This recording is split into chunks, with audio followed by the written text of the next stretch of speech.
This is WavyOcho, I'm gonna react to Why 6ix9ine Isn't Dead by Patrick CC. the comprehensive list of all the rappers that have passed away in the last 10 years.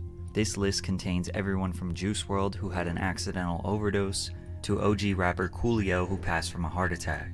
However, when an artist gets taken out by someone else, it cuts a little deeper. Takeoff, PNB Rock, Jada Youngin, Draco the Ruler, Young Dolph, MO3, King Von, Pop Smoke, Nipsey Hussle, XXXTentacion, and many others. Okay, guys, let me know, bro. Like, out of all these rappers, like, which one of these rappers, like, is, like, death, like, really hurt you the most, bro? Let me know down in the comment section, bro. had their lives cut short by other people's actions. Although none of us would ever condone this type of activity, most people thought that Tekashi 6ix9ine would be added to this list. However, right now, Tekashi is living his best life. After he beat a RICO case by snitching on his whole gang, 6ix9ine is out free, traveling on private jets all over the world and publicly making fun of every rapper that dies. A lot of people believe that Tekashi has a target on his back, and every single day that goes by, he is one step closer to his permanent demise. But Tekashi has survived everything we thought he couldn't do, and there are a few key reasons why. When 6ix9ine was released from jail in mid-2020, he remained quiet for a month. Nobody knew if he was ever going to show his face again publicly. To their surprise, the release of his song Gooba proved that he had no intentions of going anywhere. And to take it one step further, in the music video he embraced the label of being a rat or a snitch, after cooperating with the federal government to indict 12 of his former 9 Trey Blood gang members. Some of those men won't be getting out until 2030. The music video broke the YouTube record for the most views in the first 24 hours for a hip-hop song. Meek Mill tweeted that the song was trash and made fun of him for still claiming to be a gangster. Lil TJ said that he was the king of New York, and he doesn't like all that snitch rainbow hair shit going on in his city. Keep in mind that being labeled a snitch in hip-hop can potentially end someone's career, but a lot of 6ix9ine's fans empathized with him. He said his ex-gang members set him up. Niggas still jack him even after, like, he told, bro, like, niggas still jacked him. robbed him, Assaulted the mother of his child, and even planned to kill him. Why would he remain loyal to the people that wouldn't do the same for him? Whereas his adversaries say that he shouldn't have gotten into this life if he wasn't ready to accept the consequences. All of those scenarios, or, sending shots. Everything I was rapping about was really happening. Yeah. These rappers that rap about the that they rap about, they don't live. 6ix9ine was willing to accept that he was a snitch, but he didn't want to be alone. He had a list of rappers he was going to expose on an Instagram Live to over 700,000 people, starting with Meek Mill. In 2019, Meek thanked a woman named Desiree Perez for helping him finally put his legal troubles behind him. Tekashi exposed that Desiree was a federal informant in the 90s. Perez, the wife of longtime Jay-Z wingman Juan Perez, became a cooperating witness for the DEA in the 1990s. After her 1994 arrest for possession of 35 kilos of cocaine, Perez struck a deal with the feds, agreeing to wear hidden wires to record her meetings with major cocaine traffickers. 6ix9ine was confused why Meek would make fun of him, but then go and work with a federal informant. He went especially hard on Meek since this was all a promotional campaign for his track called Trolls with Nicki Minaj, who had a previous intimate relationship with Meek. He then called out Future, who posted on Instagram, "I believe if you hang with a snitch, you a snitch, and deserve to expire." But Tekashi pointed out that Future hangs around people that 6ix9ine considers snitches. He then called out Snoop Dogg, exposing alleged paperwork of Snoop Dogg snitching in the 90s, and using a video of Suge Knight admitting that Snoop Dogg was a snitch as proof. 6ix9ine genuinely believes that any other rapper would do exactly what he did if they were in his situation. He doesn't like how rap fans and media pick and choose who can get away with snitching. But 6ix9ine seems to forget that him being a snitch is not the only reason why people may not like him. One main reason why rap fans don't like him is simply because he's annoying. Anytime someone tries way too hard for your attention, it looks desperate. 95% of rappers are getting your attention because of the songs they make or the creative ideas they share. Everything 6ix9ine does, from his IG posts to his lyrics, is comparing himself to others. Look what I have compared to him. Look at what I do compared to him. He gives off this try hard, pick me energy, and it just gets exhausting exhausting after a while. But in mid-2020, the internet was deprived of 6ix9ine antics for over a year, so this expose proved to be effective. Not only did he piss off all these rappers, but the music video for Trolls dropped at the end of the IG Live, which was another 30 million view and 24-hour debut. That song would go on to hit #1 on the Billboard Hot 100, Tekashi and Nicki Minaj's first #1 hit.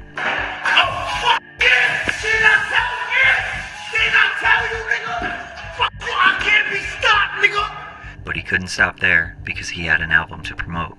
6ix9ine's enemies swore he couldn't go outside. He was only safe inside of his house. So he went to the dangerous south side of Chicago to prove them wrong. Before he showed up, he posted a video mocking Chirac rapper Lil Reese. 6ix9ine I think 6ix9ine has security, bro. He has somebody there. He's not stupid to be walking by himself like that, bro. Why would he walk by? Why would he like be by himself, bro? He has somebody with him, bro. Like, come on now, like, go by yourself, like, that's mass. Wow, dumb. If you be in the hub by yourself, that you don't, you're not even from by yourself, bro. You're not even aware. Created a viral video where Reese was allegedly caught off guard, jumped, and then defecated on himself. Yeah, I saw that. Lil Reese that did, poo-poo on himself. I ain't gonna lie. People swore he was Going to get himself killed for this. But when 6ix9ine was in Chicago, you could see at least 3 huge security guards watching around the corner. He was also seen at the mall, absolutely swarmed with security. I mean, it's smart, bro.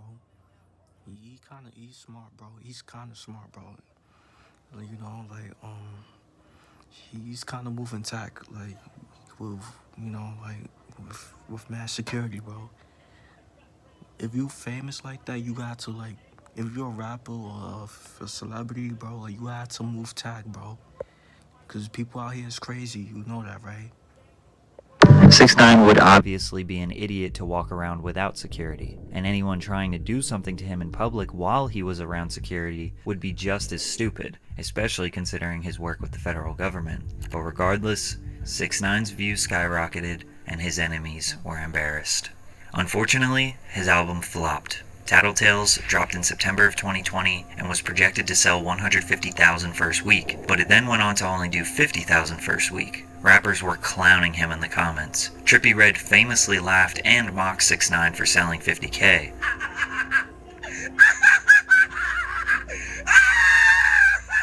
Then just last week in 2023, Trippie sold 50K with 22 features, including the biggest rappers in the music industry. What you laughing for? So the same shit he did, bro. But the only person who can Really troll Tekashi is himself. He posted a video of him ripping down posters and passing out his album for free, begging people to listen to it. 6ix9ine fans immediately said that it's because he is blackballed from the industry, which is probably true.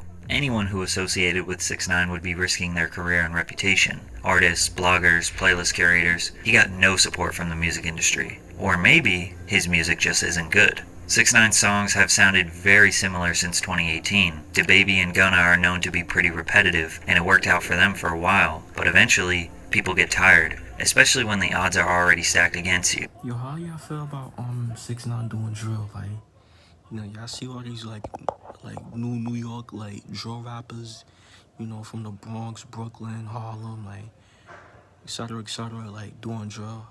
How would y'all feel if 6ix9ine jump on the trend and do drills and shit? Hop on a drill beat and do drills and shit, bro. How would y'all feel, bro?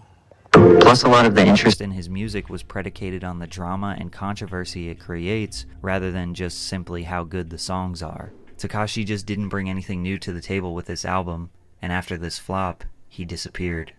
His return in 2021 started with more beef. He pulled up on Meek Mill outside of a club in Miami. Hey, you security. This is security. That's security. No, shut up. Shut up. And you with a gun. Get out. And look, you tight. And you with police. Again, Again, all 6ix9ine was doing here was trying to prove that Meek Mill also walks around with security and is not as gangster as he portrays himself to be. But 6ix9ine has nothing to lose because everyone already knows that he isn't gangster. Meek made himself look even worse when he claimed that he almost smoked 6ix9ine, when in the video he very clearly was not going to do anything. Instead, after 6ix9ine left, he started yelling at the security saying that they were trying to get him in trouble. What y'all think? What y'all trying to get me in trouble? Huh? Just like the Chicago incident, nobody blamed Meek for not doing anything. Him and 6ix9ine were around 15 bodyguards and cops. All Tekashi proved was that Meek is protecting himself and his freedom. He is being smart, but it still got people talking about 6ix9ine again and provided a short-term L for Meek. How y'all feel about Meek Mill, bro? You know, in the 6ix9ine situation, bro. Like, you know, like, Meek was with cop. Yeah, Meek was with like security. I don't think he was with cops, but he was with somebody. Like he has to see. He was with security, bro. Like that would be dumb for Meek for not like be with it would be dumb with that Meek didn't have security, bro. Like it would be mad dumb, bro. No funny shit, but like but yeah, Meek. You know, Meek is smart for not doing nothing to 6ix9ine, bro. Like He took shots Meek Mill doesn't have to do shit to 6ix9ine. at the late rapper King Von by saying, Look how happy he is. Look at this dead nigga on his shirt. Look, I think King Von thirsty. Look, yo, drink that. I'm gonna pee on you, nigga. That nigga Von rest in piss, nigga. I don't got cat rat, nigga. he even DM'd King Von's sister a picture of Von's body after the autopsy. Fans were disgusted at this evil behavior. However, King Von 6ix9ine do be bugging the fuck out, bro. He dab do be bugging. I ain't gonna lie. Dirk and the fans would famously screamed that they were smoking Tuka and would constantly make fun of Tuka, who was a 15-year-old boy from Chicago who got shot at the bus stop. 6ix9ine was wondering why people would praise Von for the same behavior they hated 6ix9ine for. And he did have a point. People were agreeing with him. But it still seemed random for 6ix9ine to just attack the late King Von. He looked extremely desperate for attention, especially when you consider that all of this happened after a 6-month hiatus conveniently surrounding the release of his song Zaza. Then once he gets his attention, promotes his song, he disappears again for a few months. Noticing a pattern here? However, in 2022 we saw a different side of 6ix9ine when he and Steve Will Do It started hanging out. They had been friends for a while now, but the only time fans saw 6ix9ine in 2022 was in Steve's vlogs. In those vlogs, he was Danny, meaning he didn't portray any character. He was kind, funny, and appreciated by Steve's audience. This was the first time we ever saw who 6ix9ine truly was. They were giving away money to underprivileged communities and doing philanthropic work. It seemed like he might pursue a second career as a content creator, or maybe he was finally done with his rap beefs, but we were wrong, because he portrayed Steve for more short-term clout. 6ix9ine tricked Steve into doing a video collaboration with a young man named Perkio. Perkio was going viral for looking exactly like Lil Durk. Durk even supported him and brought him on stage at one of his concerts. Steve trusted 6ix9ine and thought that Perkio was a paid actor. When he got there, Tekashi pressed Perkio and forced him to wear a jacket with King Von on the back, trying to again stir up some drama with Lil Durk. Conveniently, 6ix9ine was releasing a song and NFT project called Gine at this time, which is why he randomly started creating beefs again. Steve went on an apology tour on various podcasts because people blamed him for accelerating a dangerous rap beef. And even though Steve was taken advantage of, he apologized. He even gifted Perkio with $20K, and 6ix9ine got what he wanted yet again. But something happened recently that has worked in Tekashi's favor. Currently, Young Thug and his label YSL are facing a major racketeering case, similar to the one that 6ix9ine and 9 Trey were facing just 3 years ago. YSL is basically facing every charge from armed robbery to murder. 26 members of the label were arrested in May of 2020. One of those members was Sergio Kitchens, aka Gunna, who is known as a close affiliate to Young Thug and top-ranking member of YSL. Gunna took a plea deal, which is essentially an admission of guilt, in order to get out of jail early. In open court, he said the following: YSL is a music label and a gang, and you have personal knowledge that members or associates of YSL have committed crimes in furtherance of the gang. Yes, ma'am. You not admitted to your crime. You just told the court that YSL's a gang. So now you just up your man's defense. You not owning up to your case, nigga. You a rap, nigga. That's it, nigga. Then Tekashi pointed out how no rappers are publicly trashing Gunna because he is well respected and they like his music, but they were totally fine with making fun of Tekashi, which is true. Rappers, blogs, media outlets, none of them have really blatantly said that they don't support Gunna anymore. YSL co-founder Mondo shared his thoughts about Gunna. You took a plea saying that you the main artist, brother. You the main artist, my brother. You capped down talking about some, well, you know this a game, and on top of that, you got caught with something and it wasn't yours. So who else was it?